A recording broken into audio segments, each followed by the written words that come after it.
இன்னும் நம்ம சேனலை சப்ஸ்கிரைப் பண்ணாதவங்க ரெட் கலர் இருக்க சப்ஸ்கிரைப் பட்டனை ப்ரெஸ் பண்ணுங்க, பக்கத்தில் இருக்க பெல் ஐக்கானை ப்ரெஸ் பண்ணுங்க, ஆல் ஆப்ஷனையும் ப்ரெஸ் பண்ணுங்க. அப்போ தான் நான் போடுற ஒவ்வொரு வீடியோ உங்கள் நோட்டிஃபிகேஷனில் வரும். அஸ்ஸலாமு அலைக்கும் friends, welcome to my channel.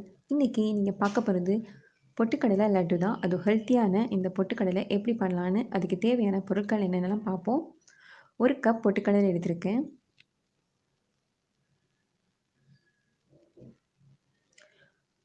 அரை கப் வெல்லம் எடுத்திருக்கேன். 60 ml நெய் எடுத்திருக்கேன். ஃப்ளேவருக்காக நான் ஏலக்காய் எடுத்திருக்கேன். கொஞ்சமாக பாதாம் எடுத்திருக்கேன். நெக்ஸ்ட்டு நம்ம பொட்டுக்கடலையை நல்லா வறுத்தெடுக்க போகிறோம். இப்போ ஸ்டவ் ஆன் பண்ணியாச்சு.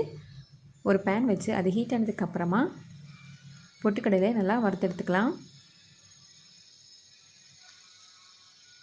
லோ ஃப்ளேம்லேயே வச்சு லைட்டாக வறுத்தெடுத்தால் போதும். நார்மலாக இந்த பொட்டுக்கடலையில் ஃபைபர் கண்டென்ட் இருக்குது. பிளட் ப்ரெஷராக இருக்கவங்களுக்கு கண்டிப்பாக பொட்டுக்கடலை எடுத்துக்கணும். அது பொட்டாசியம் கண்டென்ட்டை பிளட் சோடியத்தை ரெஸ்ட்ரிக்ட் பண்ணும். வெயிட் லாஸ் ஆகணும்னு நினைக்கிறவங்க பொட்டுக்கடலை எடுத்துக்கலாம். சில்ட்ரன்ஸ்க்கும் கண்டிப்பாக இது தேவைப்படும்.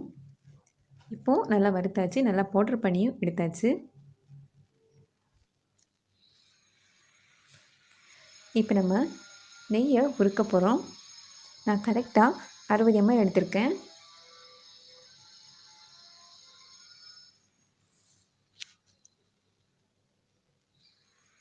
நெய் நல்லா உருக்கி வந்துருச்சு. இப்போ நம்ம ஸ்டவ் ஆஃப் பண்ணிடலாம். ஒரு பவுல் எடுத்தாச்சு. இதில் நம்ம பவுடர் பண்ண பொட்டுக்கடலையை ஆட் பண்ணிடலாம். நம்ம எடுத்திருந்த வெல்லத்துக்கு கூட ஏலக்காவையும் சேர்த்து கொஞ்சம் கிரைண்ட் பண்ணி எடுத்துக்க போகிறேன். இப்போது இதை நம்ம இதுக்கு கூட மிக்ஸ் பண்ணிடலாம். இந்த ரெண்டுமே நல்லா மிக்ஸ் பண்ணி எடுத்துக்கோங்க.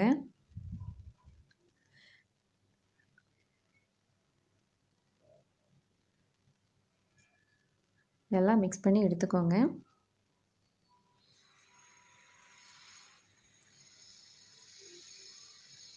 இது சாப்பிட்டிங்கன்னா பிளட் சுகர் லெவல் நார்மலாக இருக்கும். இப்போ நம்ம உருக்கி வச்சுருந்த நெய்யையும் ஆட் பண்ணி நல்லா லட்டு மாதிரி பிடிச்சி எடுத்துக்கலாம்.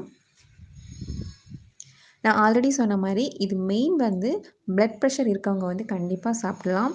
சட்னி ஆகட்டும், எந்த எந்த ரெசிபிலையும் எந்த விதமான ரெசிபிலையும் நீங்கள் ஆட் பண்ணிக்கலாம். கொஞ்சம் டைஜஷனுக்கும் இது ரொம்பவே நல்லது. 40 இயர்ஸ்க்கு அப்புறம் உள்ளவங்களுக்கு கண்டிப்பாக போன் ஸ்ட்ரென்த் குறைய ஆரம்பிக்கும். ஸோ அவங்களுக்கு கண்டிப்பாக இது தேவை. சில்ட்ரன்ஸுக்கும் கொடுக்கலாம். இப்போ நம்ம இதுக்கு கூட நான் கட் பண்ணி வச்சுருந்த பாதாம் ஸ்லைஸையும் ஆட் பண்ணி எல்லாத்தையுமே லட்டு மாதிரி பிடிச்சி எடுத்துடலாம். கண்டிப்பாக நீங்கள் உங்கள் டெய்லி சாப்பாட்டில் பொட்டுக்கடலை எப்படி சட்னி ஆகட்டும், இல்லை குழந்தைங்களுக்கு இந்த மாதிரி லட்டு மாதிரியும் பிடிச்சி கொடுங்க. கண்டிப்பாக குழந்தைங்களுக்கும் விரும்பி சாப்பிடுவாங்க.